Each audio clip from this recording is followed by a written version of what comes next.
በአጭር ጊዜ በመካከለኛ ጊዜና በረጅም ጊዜ የሚመለሱ ብለን በሶስት ከፍለን ተወያይተን ተስማምተናል ማለት ነው። እንደሚታወቀው በጦርነት ተጀምሮ በጦርነት ያለቀ ታሪክ የለም።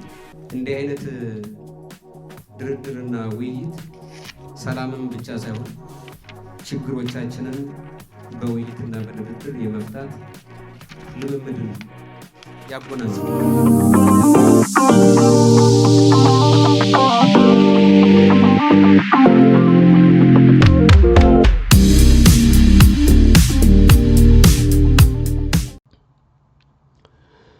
ሰላም ጤና ይስጥልን ትዝታ ሚዲያ ቤተሰቦች እንደምን አደራችሁ? እግዚአብሔር ይመስገን ደህና ነኝ።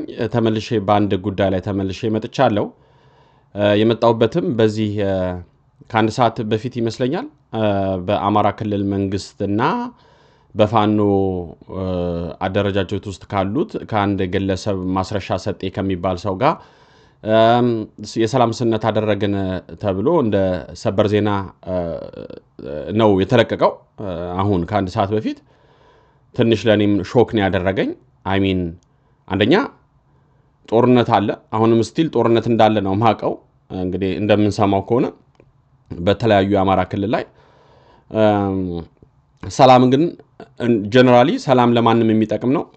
ኢትዮጵያ ውስጥ ያሉት ጦርነቶች ቆመው ሰላም ቢወርድ ከማንም በላይ የምደሰተው እኔ ነኝ። ጦርነት ለማንም የሚበጅ ነገር ስላልሆነ ማለት ነው። ግን እኔ አሁን ስፔሲፊክ ብቻ በዚህ በተነሳው ጉዳይ ላይ ዛሬ ሰበር ዜና ብሎ መንግስት በሚቆጣጠረው ሚዲያ ላይ በአማራ ክልል ሚዲያ ላይም በመንግስትም ሚዲያ ላይ ግን ሰበር ዜና ተብሎ ማስረሻ ሰጤ ወይም ፋኖ አፋማ የሚባለው አደረጃጀት ከመንግስት ጋር ስምምነት አደረገ ተብሎ ተዘገበና እንግዲህ እያየን ያለንና እኔ ደግሞ ጥያቄ ፈጠረብኝ። የመጀመሪያው ጥያቄ እንዳልኳችሁ ቅድም ሰላሙ ከማንም በላይ የሚጠቅመው ለማንም አይደለም፣ ለኢትዮጵያ ህዝብ ነው። ሰላምን ነው የምንፈልገው። ጦርነት የሚባል ነገር የአንድ ጥይት ድምጽ ቀርቶ ሰላም ቢሆን ከምንም በላይ ደስተኛ ነኝ እኔ። ግን ሪሊ አሁን ይሄ የሚፈለገው ሰላም የሚያመጣ ጉዳይ ነው ወይ? አሁን ከአንድ ሰዓት በፊት ዜና የሰማ ነው? አይ ዶንት ቲንክ ሶ። ምክንያቱም ከ3 ቀን በፊት መንግስት ማስረሻ ሰጤ ከነበረበት አደረጃጀት ውስጥ ከነ እስክንድር ነጋ የሚመራው የፋኖ አደረጃጀት ላይ ነውና ወጥቷል፣ ከስራ አመራርነት ተባረዋል ተብሎ እንደተነገረ ሰምቻለሁ ከሳምንት በፊት። ፕላስ ደግሞ ለመንግስት እጁን ሰጠ የሚባል ነገር ከ3 ቀን በፊት ሰምተናል። በተለይ የመንግስት ደጋፊ ከሚሆኑ ሚዲያዎች ላይም ማለት ነውና አንድ ሰው ጥያቄ የሚሆነው አንድ ሰው ለመንግስቱ እጁን ሰጠ ከተባለ ከ2 እና ከ3 ቀን በኋላ ደግሞ የሰላም ስምምነት አደረገ ሲባል ሁለቱ ትንሽ ክላሽ ያደርጋል። አንድ ሰው እጁን ሰጠ ሲባል ጦርነት በቃኝ ብሎ ይገባል። ከዛ መንግስት በሚሰጠው ፕሮሲጀር መሰረት ይከተላል።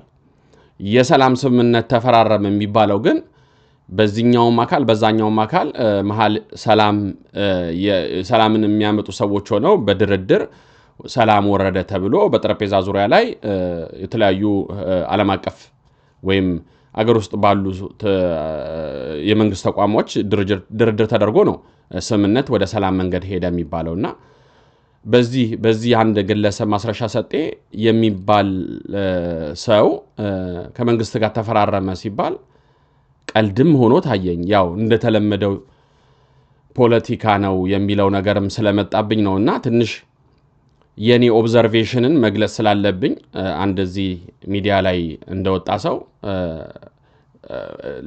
ላይክ ሴንስም አልሰጠኝምና እኔ ከዚህ ሴንስ ካልሰጠኝ ጀርባ ግን በዚህ ጉዳይ ደግሞ ሆኖ ሰላም ፈለጉ ሰላም አንፈልግም አሉ ተብሎ ቀጣው ደግሞ ሌላ የሚሞቱ ህፃናትና እናቶች ግን ያሳዝነኛል።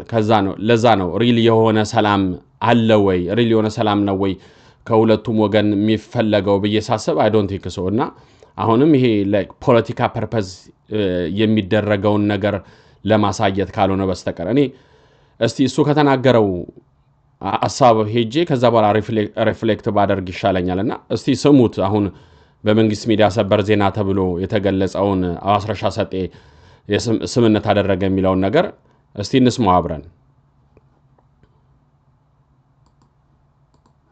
አረጋ ከበደ የአማራ ብሔራዊ ክልላዊ መንግስት ርዕሰ መስተዳድር፣ የተከበሩ ዶክተር አብዲ ሁሴን የአማራ ብሔራዊ ክልላዊ መንግስት ምክትል ርዕሰ መስተዳድር፣ የተከበሩ ሳሊማ አብዲ የአፍሪካ ዩኒየን ምክትል ኮሚሽነር፣ የተከበሩ መሐመድ አብዲ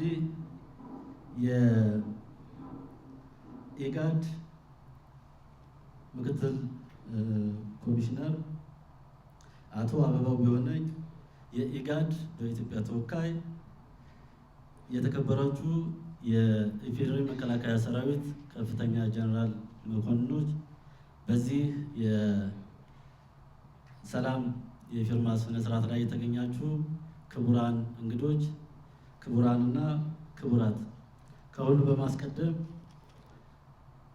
ይሄ በአማራ ክልል ለ3 ዓመት እዚህ ጋር እኔ ፖይንት አውት ማድረግ የፈለግኩት አንድ ነገር አለ።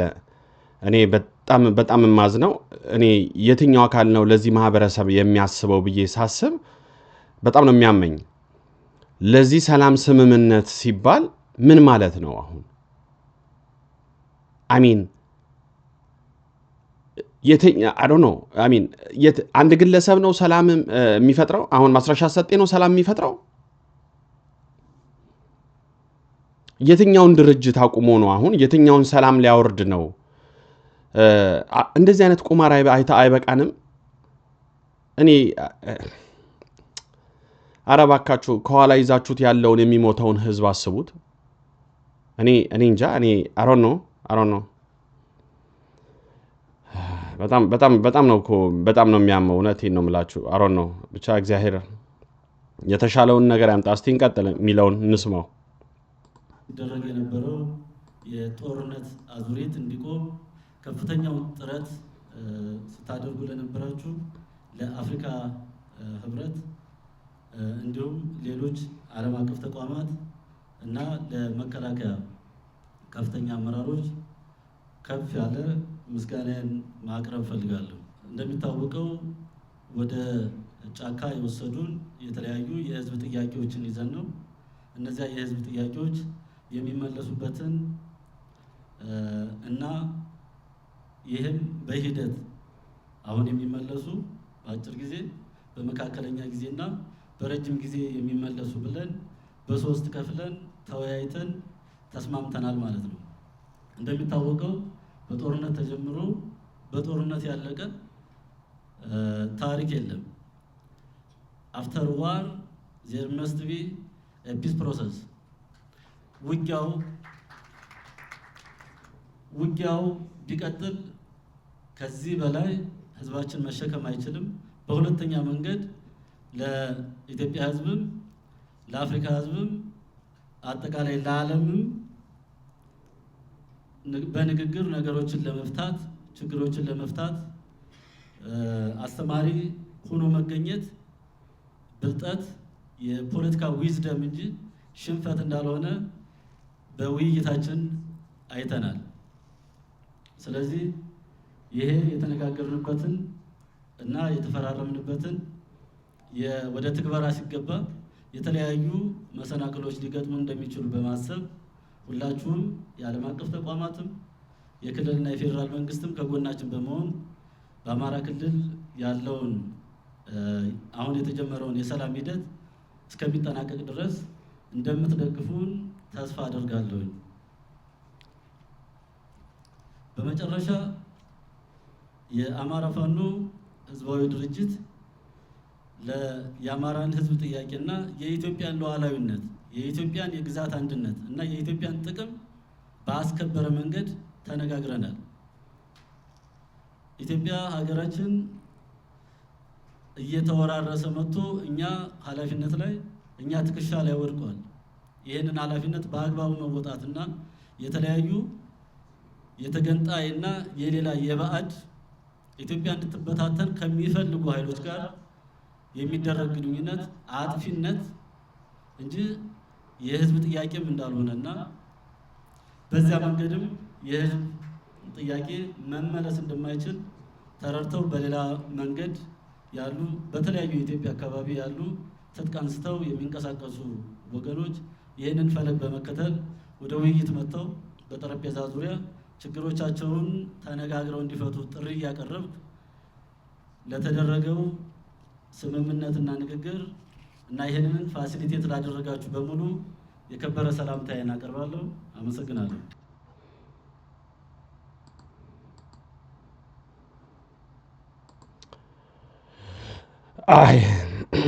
አሮን ነው ምን ብዬ እንደማወራ አላቅም።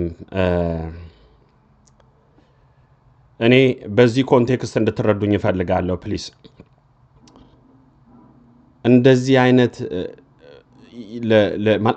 ድራማ ለምን ተፈለገ? አሁን ፈርስት ኦፍ ኦል እኔ ኤክስፔክት አላደረኩም እንደዚህ አሁን ይሄንን አይነት እርምጃ ያደርጋሉ ብዬ አልጠበቅኩም ከማናቸውም ማለት ነው። ምክንያቱ ለምንድን ነው ብላችሁ ብትጠይቁኝ ተሞክሮ ፌል ያደረገ ስለሆነ ታስታውሱ እንደሆነ በኦሮሚያ ክልል ላይ ስምምነት አደረገ መንግስት ተብሎ በቃ በውስጥ የነበረው ነገር እኔ ሰላም በቃ በጣም በቃ በተለይ ኦሮሚያ ክልል ላይ ያሉ በተለያየ ጉዳይ ላይ አብዛኛው ኦሮሚያ ላይ ክልል ላይ ያለው ጭፍጨፋ ኦነግ እንዲያደረገ ኦነግ ሸኔ እንዲያደረገ የሚባል ስም ተሰጥቶ አብዛኛው ኢትዮጵያዊ ሲሞት ነበርና ሰላም ወረደ ተብሎ አንድ ግለሰብ ነው አንድ ታጋይ ከተወሰኑ ከራሱ ግሩፖች ጋር ሆኖ ነጋሳ ነው ስሙን ብቻ ለጊዜው ጠፍቶብኛልና መንግስት ላይ ስምምነት አደረገ ተብሎ ለአንድ ሳምንት በቃ መነጋገሪያ ነበረ። በተለይ መንግስትን የሚደግፉ አካላት በቃ መነጋገሪያቸው እሱ ነበር። መልካም ቢሆን ለኔ ደስ ባለኝ። ምክንያቱም እንዳልኳችሁ እኔ ከምንም በላይ ኢትዮጵያ ውስጥ የሚፈሰው ደም ይብቃ ከሚል አንፃር ማለት ነው። ሶ በቃ እነዛ ጮሁት ሚዲያው ላይ ወጥተው እንደዚህ በቃ ኦነግ ሸኔ ኦነግ ተስማምቷል ከመንግስት ጋር ተስማምቶ ወደ ሰላም ጠረጴዛ ላይ ወጣ ተባለ። እንዳታስታውሱ እንደሆነ የተባለው አካል የተወሰነ ከዛ ከነበረው አብሮ ከነበሩት አብረው በነበሩት ሲታገሉ የነበሩ ሰዎች ተጣልተው ከነሱ ማህበር ወይም ከነሱ የትግል ድርጅት ላይ ስለተሰናበተ ነው ያ ግለሰብ የራሱን ሰዎች የራሱን ወታደሮች ይዞ መጥቶ ከመንግስት ጋር የተደራደረው። ሶ እኔ የትኛውም አካል ከመንግስት ጋር ተደባልቆ ይምጣ ይቀንሳል እንጂ ጦርነቱ አይጨምርም። ግን ያ ተብሎ ከተደራደረ ከሁለት ከሶስት ቀን በኋላ ይሄም ስምምነት ቀራ፣ ጦርነቱ ግን ቀጠለ። ስቲል ሰው እየረገፈ ነው። የታለ አሁን ያ ስምምነት? ኦሮሚያ ላይ ፋኖ ኦሮሚያ ላይ ኦነግ ሸኔ ተደራደረ ተብሎ ምን ያመጣው ለውጥ አለ? ዚሮ። ግን ስቲል ማህበረሰቡ ስቲል በሞትና በመኖር አፋፍ ላይ ነው ያለው። በየቀኑ ሰው የሚገደልበት ነው። በየቀኑ ጦርነትን እየተደረገ ያለው። ስለዚህ ይሄ ለፖለቲካ ለጀስት በቃ ኢሜጅ ለማቅረብ የሚደረግ ድራማቲክ የሆነ ነገር ግን በጣም ነው የሚያሳዝነው። ስቲል ማህበረሰቡን ኢትዮጵያውያንን በሙሉ በሰው ነፍስ ጌም ከመጫወት ውጪ ሌላ ትርጉም የለውም። ስለዚህ እንደዚህ አይነት ጨዋታ አሁን ድሮ ሊሆን ይችላል። አሁን ግን የኢትዮጵያ ሕዝብ በቃ ሰልችቶታል። በብዙ ነገር የሰለቸው ሕዝብ ነውና እንዲህ አይነት ነገር ለህብረተሰቡ የማይመጠን ጨዋታ ባይትጫወቱ ከየትኛውም ወገን ከመንግስትም ወገን ሆናችሁ ከምትታገሉ አካላት ሆናችሁ ፕሊስ ለህዝቡ የሚመጥን ነገር አይደለም። ህዝቡ አሁን የሚፈልገው ሪል የሆነ ሰላም ነው። ሰላም ስላጣ ማለት ነው። ስለዚህ መንግስትም እንደ መንግስት አቋም ሪል የሆነ ሰላምን የሚያመጣበት መንገድ ቢኖር የሚደራደሩት አካል ደግሞ ኦፊሻል በሆኑ ዓለም አቀፍ በሆነ ነገር ተደራድረው ኢትዮጵያ ውስጥ በቃ ጦርነት የሚባል ነገር ይቁም የሚባል ነገር ቢመጣ የማንም ኢትዮጵያዊ እንደው ሰይጣን ካልሆነ በስተቀር ኢትዮጵያዊ የሆነ ሰው በሙሉ ኢትዮጵያ ውስጥ ሰላም መሆኑን የሚፈልግ ማህበረሰብ ነው ያለውና አሁን እኔ ከዚህ በምን ይለየዋል ማነጋሳ ከሚሉት ይሄ ባለፈው የኦነግ ሸኔ ተደራደረ ከመንግስት ጋር ከተባለው ማስረሻ ሰጤ ምን ይለያል? በጣም ያስገረመኝና ፈን ያደረገኝ ፓርት ስሙን ጠቅሶ ነው ማስረሻ ሰጤ የተናገረው። የአማራ ህዝባዊ ድርጅት አለ እንዴ? የአማራ ህዝባዊ ድርጅት አንድ ማስረሻ ሰጤ ነው እንዴ? እናንተው እዛው በሆነ ነገር ሳትስማሙ ትቀሩና በሆነ ነገር ላይ በተለያየ አመለካከት ይዛችሁ ትመጡና ከዛ በኋላ ማህበረሰቡ ላይ ደግሞ ሰላም ወርዷል ብሎ ልቡን ደስ ብሎት ከወጣ በኋላ ነገ ደግሞ ጦርነቱ ይቀጥላል። ምን እንደሆነ እኔ አሁንም ፕሊስ እንደዚህ አይነት ጨዋታ የኢትዮጵያ ህዝብ በቅቶታል። አሁን እናንተ ከምታስቡት በላይ ነው። የትኛውም በመንግስትም በምትታገሉትም አካላት እባካችሁ እንደዚህ አይነት የፖለቲካ ጨዋታ ለኢትዮጵያ ህዝብ በቃው። በቃ ሪል የሆነ ነገር ነው የምንፈልገውና እኔ የማስረሻ ሰጤ የሚባለው ግለሰብ ድርጅት ይሆናል ብዬም ደግሞ ለመጀመሪያ ጊዜ ነው የሰማሁት። ምክንያቱም አባፋ ነው ምናምን የአማራዊ ህዝባዊ ድርጅት አንድነት የሚባል እንዳለ በፋኖ አደረጃጀት ውስጥ እንዳለ ሰምተናል። ስለዚህ ያ ደግሞ ድርጅት እንደ ግሩፕ ነው እንጂ በውስጡ ብዙ አካላትን ያዘ ነው እንጂ አንድ ግለሰብ ማስረሻ ሰጤ መጥቶ ተፈራረመን ከመንግስት ጋር ተፈራረምኩ ብሎ በህዝቡ ላይ ጨዋታ መጫወት በጣም ነው የሚያሳፍረው። እንደው ከልባችሁ ቢሆን ኖሮ ጥሩ ነው፣ ግን ከልባችሁ አይደላችሁም። በሁለቱም ሳይድ ያላችሁት ህዝብን የምታታልሉበት መንገድና ይሄንን አደረግን ከሚል አንጻር ውጪ ሌላ ምንም ተርጎም የለውም። ግን እቺ እናንተ የምታሾፉባት ጊዜ ሩቅ አይደለችም። እውነቴን ነው የምለው፣ ሩቅ አይደለችም። በየትኛውም ወገን ያላችሁ ሰዎች ማለት ነው፣ መንግስትንም ጨምሮ።